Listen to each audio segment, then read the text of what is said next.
Magnificent Montague, starring Monty Woolley.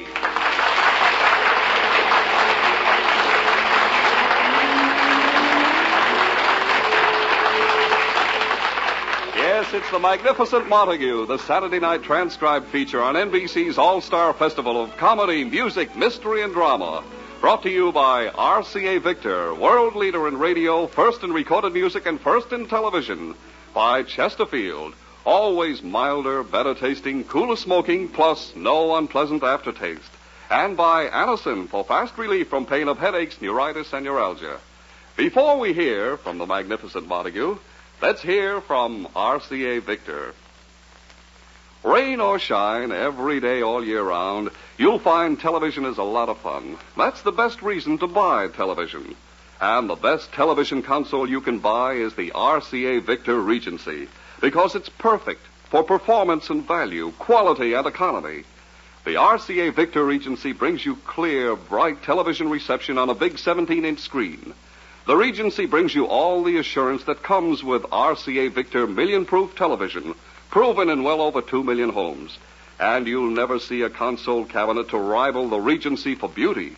The complete instrument is a magnificent example of RCA Victor craftsmanship that you'll be proud to have in your home. What's more, only when you buy RCA Victor television can you own the practical RCA Victor factory service contract for expert installation and maintenance. So inquire about the RCA Victor factory service contract when you buy the Regency. And now, the Magnificent Montague.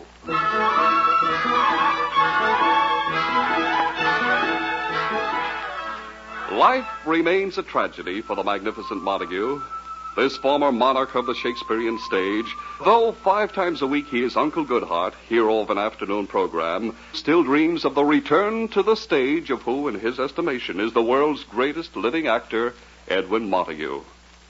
It is afternoon in the Montague apartment. His wife, Lily, and Agnes, the Montague maid, are home. The doorbell rings. Oh, Agnes, there's someone at the door. I'll get it, honey.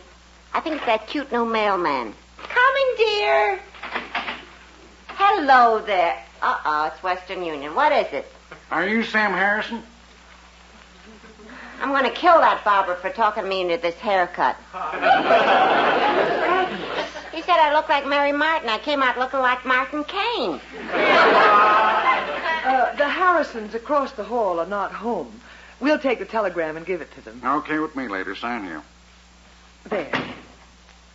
Oh, Agnes, shame on you. Darling up for the mailman making eyes at the Western Union man. I know, honey, but I'm trapped in this apartment. The only man I ever see is that husband of yours. After him, anything looks good. Oh, no, Agnes. Edwin is considered very handsome. If you like hedgehogs. Agnes.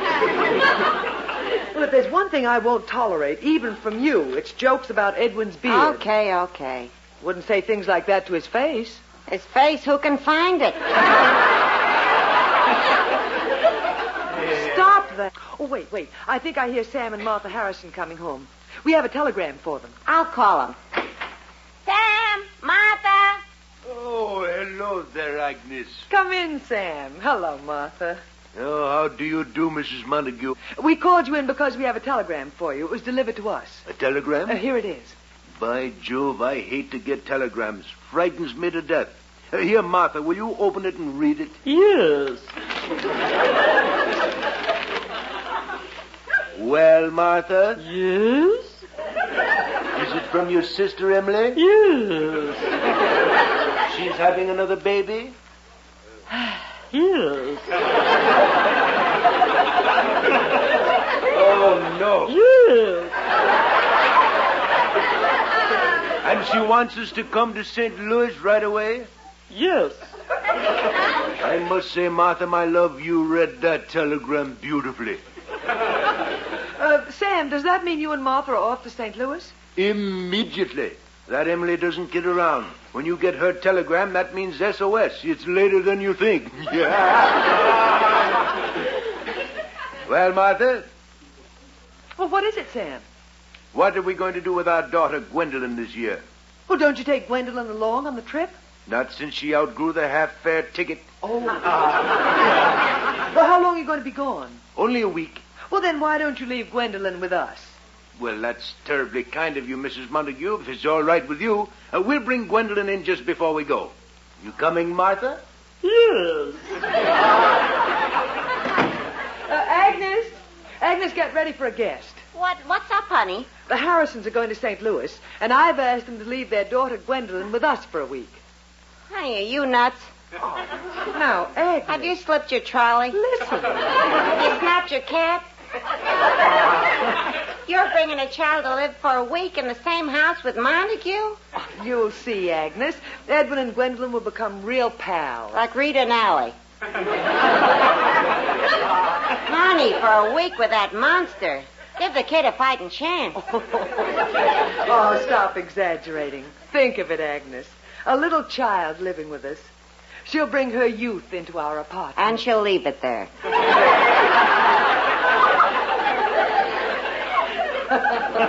Oh, let me handle it, Agnes.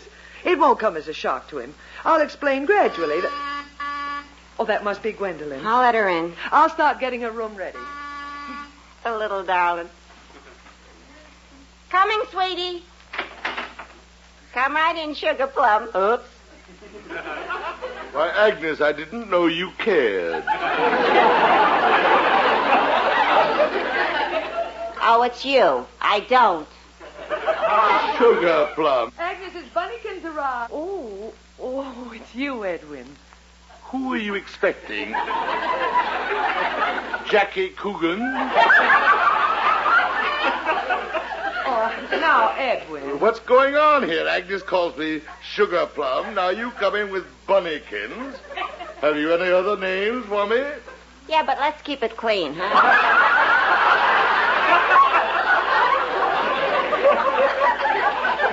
Agnes. Now, listen, Edwin. Sam and Martha Harrison are leaving for St. Louis for 1 week. The Harrisons gone for a week? Now, Edwin, let me go on. Their little daughter, Gwendolyn. Gwendolyn. With that noisemaker away for a week, this will be an Isle of Paradise.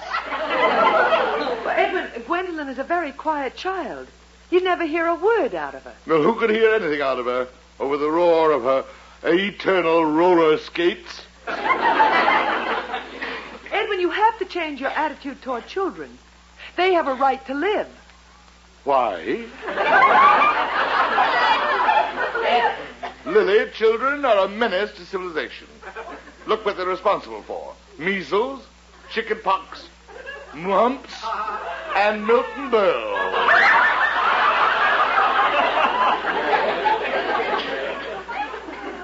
Edwin, you were a child yourself once.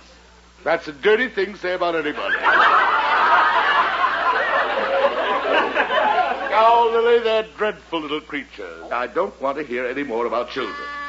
Oh, that's Sam Harrison to say goodbye. To say goodbye? Well, let's not keep him here a minute longer than necessary. Come in. Hello, Mr. Montague. Goodbye, Sam. Well, here's Gwendolyn. Hello. Goodbye, Gwendolyn. Goodbye. Well, I thought Sam, you you go ahead. I'll explain. Goodbye. Edwin, I've been trying to tell you. What? Gwendolyn is staying with us for the week. Gwendolyn is staying with us? Yes. Excuse me, I have a Fig Newton in the oven.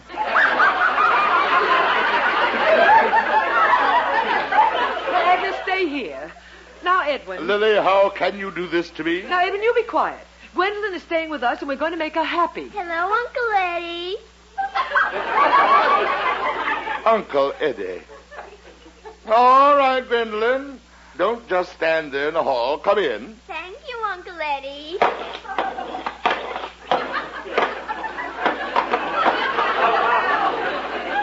Gwendolyn, dear, do you want to take your skates off, or do you want Uncle Eddie to take them off with your feet still in them?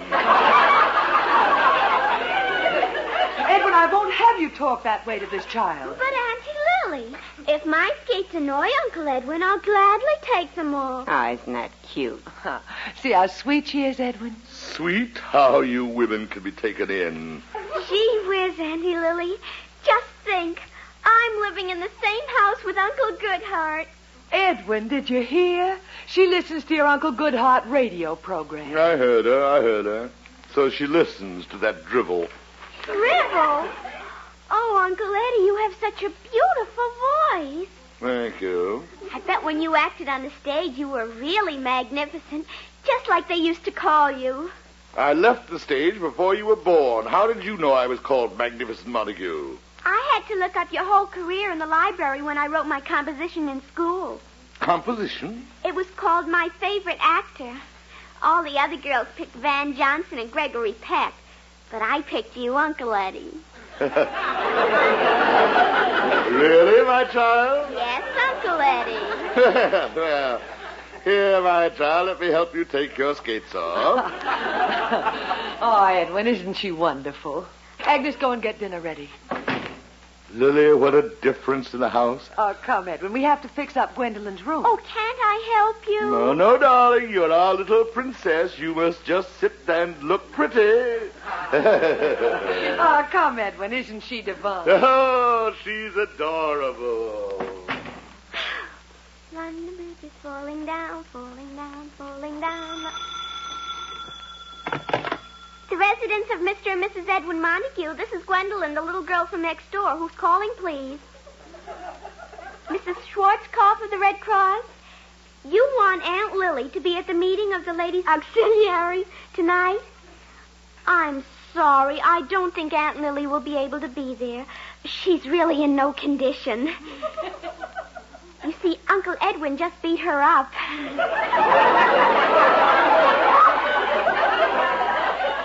Why? She came home blind drunk. Yes, the 6th time this week. Thank you, Mrs. Schwarzkopf. Goodbye. London Bridge is falling down, falling down, falling down. London Bridge is falling down, falling down, falling down. London Bridge.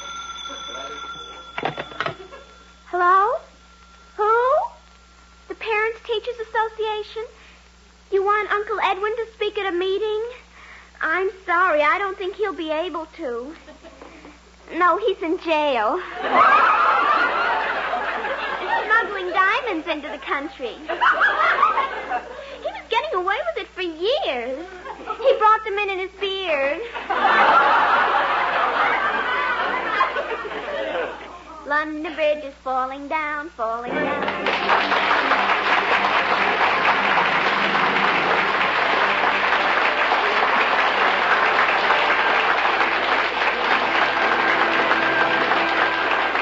We'll be back with the magnificent Montague in just a moment. But first, here's a word from Chesterfield. Science discovered it. You can prove it. No unpleasant aftertaste when you smoke Chesterfields. The biggest plus in cigarette history. Added to Chesterfield's world-famous ABCs. Always milder, better tasting, cooler smoking. Only Chesterfield gives you all that, plus the added pleasure of no unpleasant aftertaste. Science discovered it.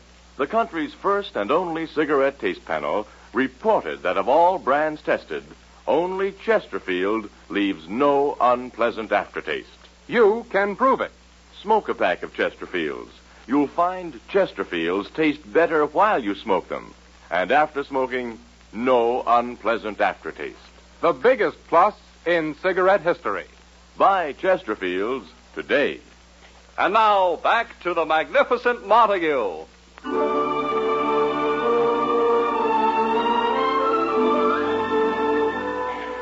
Yesterday was a big day in the Montague home. Their neighbor's little daughter, Gwendolyn, came to stay with them. Lily and Edwin have been happily shopping for toys. Agnes has been baking little cakes. And Gwendolyn has been answering the phone. It is the next day. The morning sun rises on a happy home. London Bridge is falling down, falling down, falling down. Oh, Agnes. Yeah, honey? Children bring out the sweetness in everybody. Incidentally, Mrs. Schwarzkopf, president of my Red Cross chapter, could stand a little sweetness. What happened? Well, I can't understand it. I met her in the market this morning. When I mentioned I was planning a cocktail party to raise funds, she said, fine, you can drink up all the profits.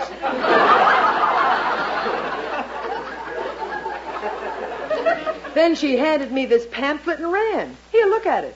Let me see it. Don't be a burden to your loved ones. Join Alcoholics Anonymous. Agnes, what did you tell her when she phoned yesterday? She said... I tell her. I didn't speak to her. The only one here was Gwendolyn. Did Gwendolyn. you call Aunt Hillary and Cousin Agnes? Come here, Gwendolyn, dear. Yes, dear Auntie Lily. Gwendolyn, did Mrs. Schwarzkopf of the Red Cross call me yesterday? And did someone say I was too drunk to answer the phone? Yes, Auntie Lily. And who said that? Uncle Edwin, he answered the phone.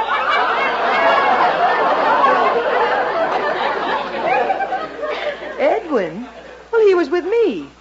Gwendolyn, that's a fib. You're calling me a liar. Gwendolyn, I won't have it. Wait a minute. Oh, Edwin. Quiet. What are you two doing to this little child? Edwin, she's been lying. Oh, when Mrs. Schwarzkopf called yesterday, Gwendolyn said I was too drunk to answer the phone. Too drunk. Oh, Edwin, how can you laugh at such lies? Lies? Why, Lily, she's a child. And do you want to stifle that rare gift too few children have, imagination? Imagination? The whole neighborhood thinks I'm a drunk. Come here, my poor abused little child. Dear Uncle Edwin. Wipe away those tears and remember, Gwendolyn, don't let them crush your imagination. Let it soar like the wings of an eagle. High, unchallenged. Well, I'll get it, Lily. Hello? Oh, Mr. Flugel. That's the sponsor of Edwin's Uncle Goodhart program. Quiet. Hello? What, Mr. Flugel? Try and keep what out of the newspapers? What? But, Mr. Flugel. Look, I'll explain it all to you at the station today. Goodbye. Edwin, what is it? Quiet.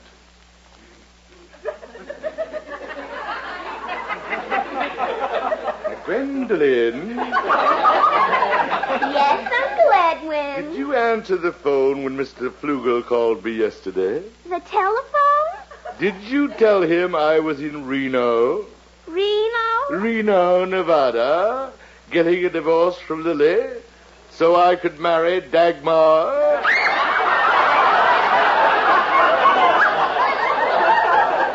Dagmar? Lily, get me my hairbrush. Edwin, stop. Let me go. I'm going to give this little liar the spanking of her life. Right on her little imagination. Quiet. Vienna. Dagmar, I'll teach you to answer the phone. Edwin, someone's at the door. Lily, we have a little viper in our nest. Quiet, quiet. Answer the door, Agnes. Okay. I'll commence Mr. Jarvis, president of the Proscenium Club. Montague. Montague. Hello, Jarvis. Montague. The heavens are bright once more, and once again the sun is shining on Elsinore. Jarvis, let's get to the point.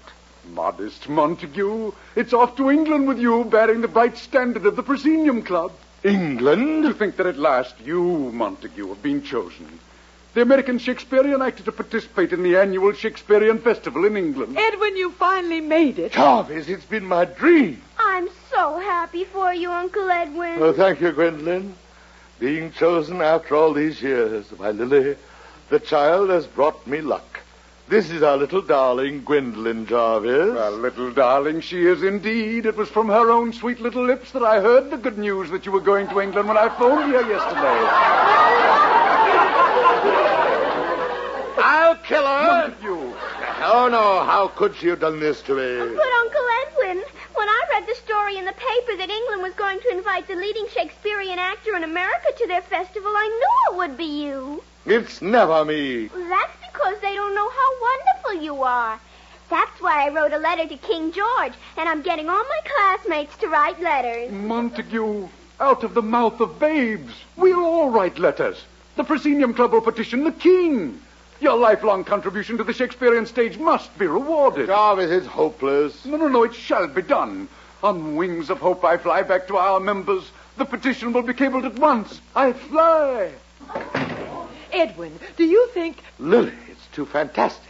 Don't give up hope, Edwin. Miracles can happen. Now get along to the radio station. I'm going. Give a good performance, dear. There's going to be a great performance. me explaining to the sponsor why I'm not going to marry Dagmar. Goodbye.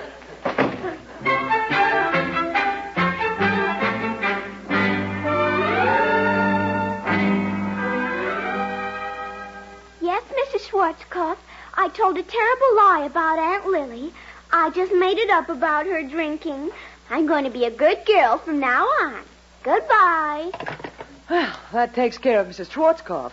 That cleans up all the calls she made. Except for Mrs. Schmidt, the janitor's wife. She kept hanging up. Miss, we'll have to go down the hall and explain to Mrs. Schmidt that it was Gwendolyn who answered the phone and said she just saw her husband's head come up on the dumb waiter.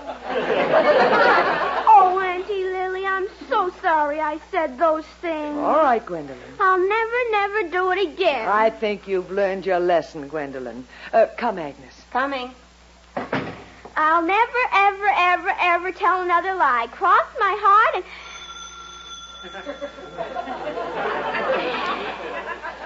and hope to. One bridge is falling down. Hello? Mr. Jarvis? What wonderful news? A telegram from the British Embassy inviting Uncle Edwin to England? Oh, Mr. Jarvis, it came too late. What? Didn't you hear about it? Uncle Edwin passed away this morning.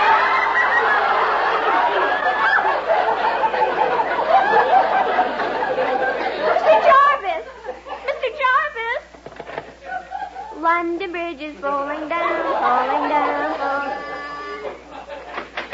Oh, it's you, Uncle Eddie. Hello, sweetheart.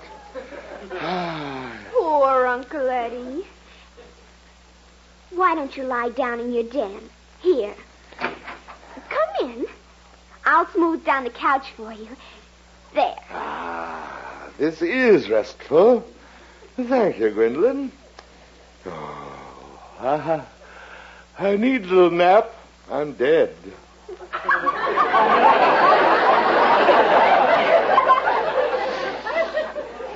Sleep, Uncle Edwin. I'll leave you all alone.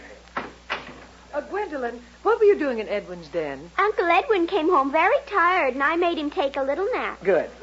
Now, Agnes, see that Gwendolyn gets her bath and is ready for bed. Uncle Eddie and I will come in and kiss you good night. I'm going to pray that Uncle Edwin gets invited to England. Come here, Gwendolyn. Yes, Auntie Lily. Now, don't be too disappointed if they don't invite Uncle Edwin. He's been turned down for 25 years now, and every year poor old Jarvis is broken-hearted. Oh, Auntie Lily. Now get ready for bed. Come on, kid, into the tub. Oh, I'll get the door, Agnes. You go ahead. Coming. Oh, Jarvis. Oh, Lily. Lily.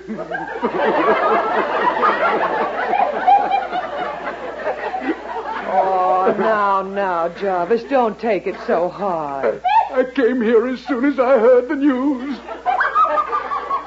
Well, Jarvis, that's life. Oh, Lily, to think that only yesterday in the same room we were all together. He laughing and happy and so hopeful. Not really, Jarvis. I think deep down in his heart he knew this was coming. He knew. He knew, and yet he kept up his spirit to the end. The show must go on. Oh. Where is he, Lily? He's lying in his den. In his den. Oh, that's just the way he would have wanted it, surrounded by his beloved volumes of Shakespeare. Lily, may I see him? Oh, yes, all right. But be quiet. This way. Come in, Jarvis. There he is. Oh, how natural he looks. He has at last joined Shakespeare. Jarvis. Oh, the world's a stage and all the men and women merely players. They have their entrances and their exits. Their exits and their entrances. Thank you. Their exits and their entrances. And one man in his time plays numerous parts. Oh, plays many parts. You never get it right, Jarvis. Thank you, Montague. Plays many... what's wrong? Gad, you're pale as a ghost. A ghost, hey! Jarvis, what are you talking about? I was told you were dead. Little Gwendolyn... Gwendolyn! Did you call me Uncle Eddie? Get over my knee, young lady. Lay my hairbrush. But Uncle Eddie... Quiet! You fooled me for the last time. You lied to Mr. Jarvis when he called. Yes, Gwendolyn, after I told you about the telegram from the British ambassador, you said Mr. Montague was dead. Yes, after he told you about the telegram. Jarvis, what do you mean? Well, here it is, Montague. Read it. Oh, Edwin, it's true. It's true. Listen. Edwin Montague, Esquire, His Majesty the King of England invites you to participate in the forthcoming Shakespearean festival. This is a command performance. Your immediate presence is requested. Signed, the British ambassador. Oh, Jarvis, your petition worked. No, Lily, it was Gwendolyn and her simple little letter. Gwendolyn, I was about to spank you, the one person who made my dream come true. England. Gwendolyn, let me kiss your hand. Get up, Uncle Eddie. You get to England right away and really show them how to act. England, Gad, Lily, my trunks. Edwin, have you everything? Everything. Goodbye, Lily. Edwin, can't we go down to the pier? There's no time. The boat leaves in a few moments. Goodbye, Agnes. Goodbye. Edwin, the telegram from the British ambassador. I have it, Lily, right with my passports. Goodbye. I'm off for England. Goodbye. Well, Agnes, he's gone. He finally made it. Yes, his dream. And if it wasn't for little Gwendolyn...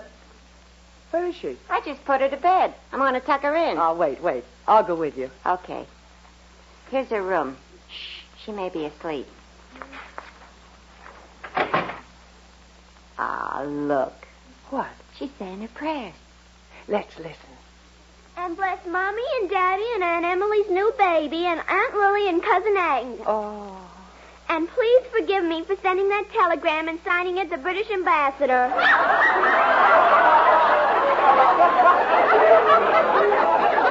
Oh, no.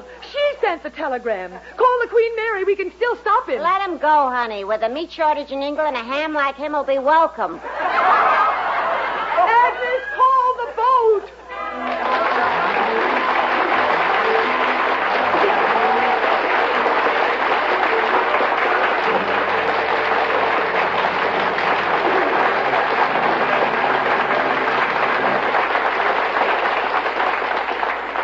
No matter what you now take for headache relief, we urge you to try Anacin for the incredibly fast relief these tablets bring the next time you're suffering from a headache.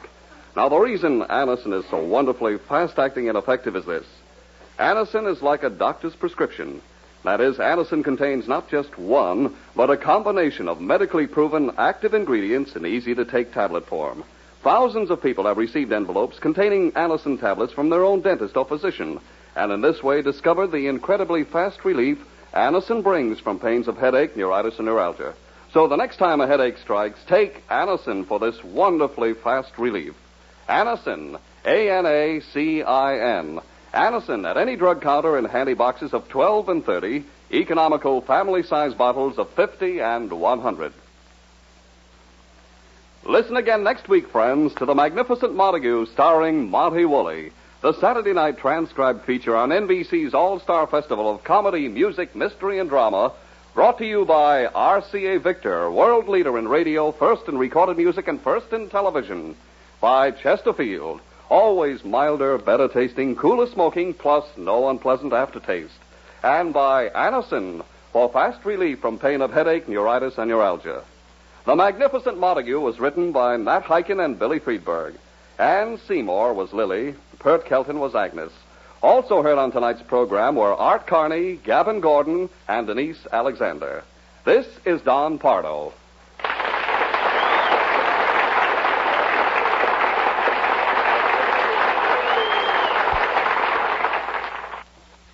Tomorrow, hear New Theater and the Symphony on NBC.